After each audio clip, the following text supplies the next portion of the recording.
Kidnapping a US president is not a simple task for anyone in this world, and it's impossible for anyone to do that. And kidnap the President of the United States. To get to the president itself, you have to pass through many security features to enter into the White House building first. It's not easy and simple like you see in the movies. But the White House is quite an iconic building. The White House is where the President of the United States resides and takes office. And in case you didn't know that, it's quite a powerful position to be in. In fact, it's such a commanding position to be in. So naturally, the home of POTUS would need quite some beefing up securities. But how much it has? Well, here we are going to uncover a few of the security features of the Capitol's building and perhaps debunk the myth of the bunkers inside the White House.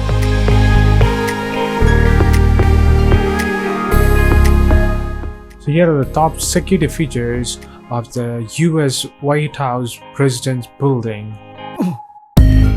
Air defense.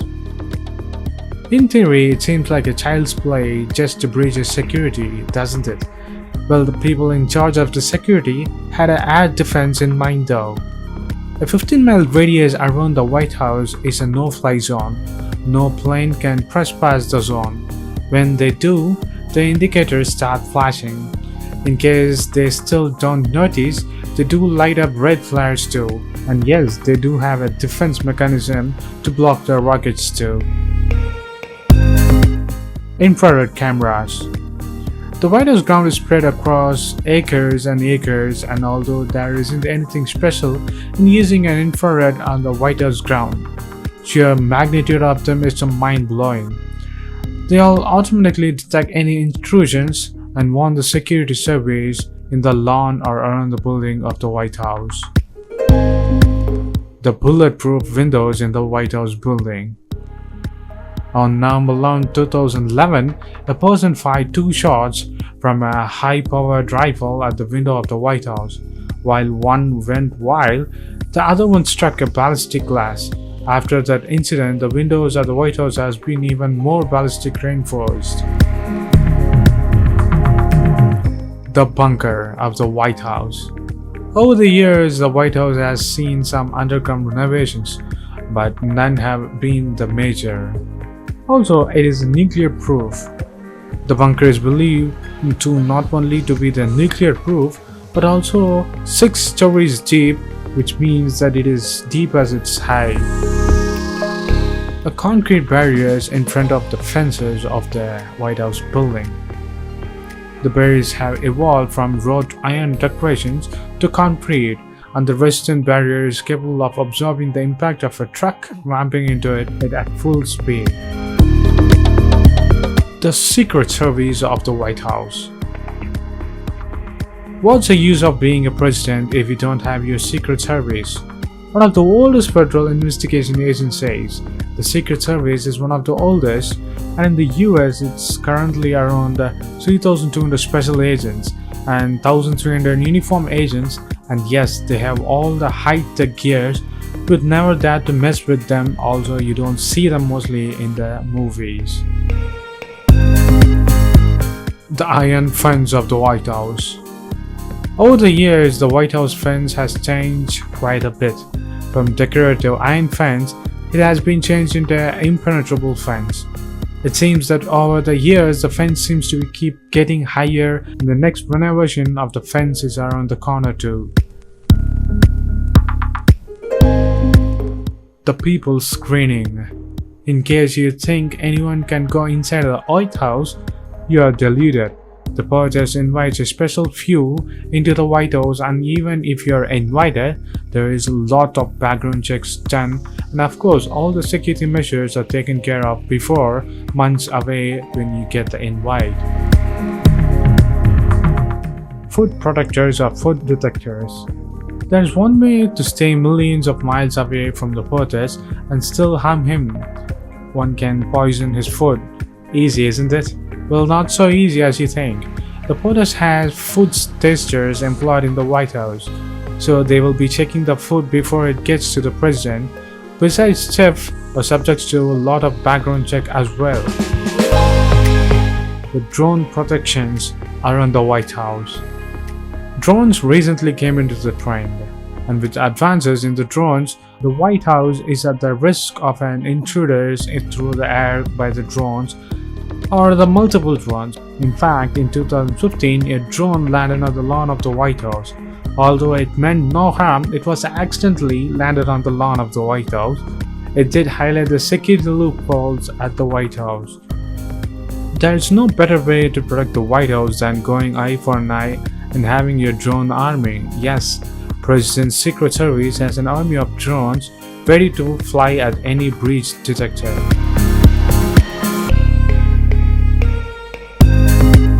Pressure sensors. If only you could stroll around the White House lawn. The lawn, apart from having a barrage or infrared sensors, is also equipped with pressure pads. Not only that, but they are also under the floor of Oval Office to track the movements of the president. A little pressure and they will inform the security. So what do you think of these security features of the White House? Before you get into the White House, are you planning to kidnap someone like US president? Oh my God. America will rise up. All right, here we go. India, Japan and the US on Friday held an extensive discussions on Indo-Pacific region and how they can work together in improving their connectivity, infrastructure development and ensuring the peace in the strategic region where China has been trying to spread its influence. The Indo-Pacific region was the main topic of discussions during the Japan-India-America trilateral meeting of Prime Minister of India Narendra Modi, US President Donald Trump, and Japanese Prime Minister Shinzo Abe on the sidelines of G20 summit.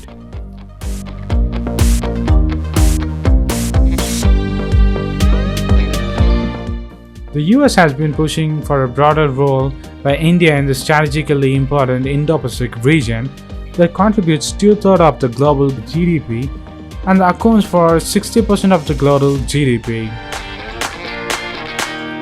India, the US and several other world powers has been talking about the need to ensure a free, open and thriving Indo-Pacific in the backdrop of China's rising military maneuvering in the region. China has been trying to expand its military presence in the Indo-Pacific, which is a biogeographic region comprising the Indian Ocean and the Western and the Central Pacific Ocean, including the South China Sea. China claims almost all of the South China Sea, which also relates and includes Vietnam, the Philippines, Malaysia, Brunei and Taiwan have the counterclaims over the seas. Last month, a top official of the US, Japan, India and Australia met in Thailand, Bangkok and held consultations on their collective efforts for a free, open and inclusive trade in the Indo-Pacific and reaffirmed their shared commitment to preserving and promoting the rules-based orders in the region. In November 2017, India, the US, Australia and Japan gave a shape to the long-pending Quad coalitions to develop a new strategy for keeping the critical sea route in the Indo-Pacific free of any influence. The Prime Minister Narendra Modi on Friday voiced its concern over the energy security and the peace in the strategic Persian Gulf region as he discussed the ranging of US-Iran tension with President Donald Trump. Modi-Trump meeting here on the sidelines of G20 summit came at a time of a heightened tension between the Iran and the US, which has accused Tehran of being behind a series of operations against oil tankers in the highly sensitive Gulf waters. Last week, the Pentagon said that the Iran force had shot down the US surveillance drone. Prime Minister Modi of India in his initial remarks mentioned Iran as one of 4 topics he would discuss with President Donald Trump. Briefing the media and Modi-Trump talks, Foreign Secretary of India Vijay Gokhale said the primary focus was on how to ensure the stability in the Persian Gulf region. It is that instability affects us in many ways, not just in terms of our energy needs, but in terms of very large diaspora that we have in the Gulf. 8 million Indians in the Gulf region and economic interest. The two leaders agree that they and their officials will continuously remain in touch to ensure that the region remains stable, and I think that is in our interest and in the interest of United States, in the interest of the region. Prime Minister outlined our energy concerns as well as our concerns regarding the peace and stability in the region, said Vijay Gokhale. Prime Minister Modi pointed out that although Iran supplied 11% of country's energy requirements, India had reduced the oil imports from Iran, but these were despite the effect it had on the Indian economy. We had been able to sustain this position. So what do you think of the trilateral meeting between the US, Japan, India, or Modi, Shinzo Abe, Donald Trump on the sidelines of G20 summit? And they also discussed about how to block China and to counter China in South China Sea and the Indo-US Pacific region. Post your comments below, and if you like this video, please give a thumbs up and follow us on social networks and subscribe to our channel. And thanks for watching. This is WC Daily. Think big, think different. Bye.